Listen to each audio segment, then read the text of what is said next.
Hi friends, welcome to our channel. இன்றைக்கி பாப்பா இப்பி noodles தாங்க செய்ய போகிறாங்க.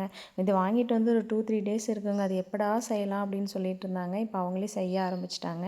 அவ்வளோதான், வானலில் எண்ணெய் ஊற்றி கடுகு தாளிப்புக்கெல்லாம் ரெடி பண்ணிகிட்ருக்காங்க. வெங்காயம் தக்காளி எல்லாம் போட்டு நல்லா வணக்கி விட போகிறாங்க.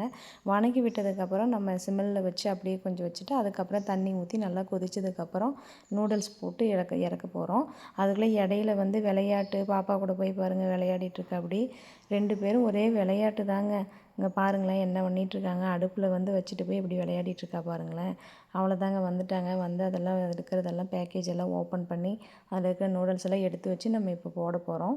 நான் நூடுல்ஸ் எல்லாம் அதிகமாக வாங்கவே மாட்டேங்க. 6 மந்த் 1 இயர் கூட ஆகிடுங்க வாங்குறதுக்கு. ஆனால் குழந்தைங்களுக்கு இது கொடுக்கறதுக்கு வந்து ரொம்ப நல்லதில்லை. ஸோ அதனால் இது வந்து முடிஞ்ச அளவுக்கு நம்ம கம்மி பண்ணிக்கிறது நல்லது.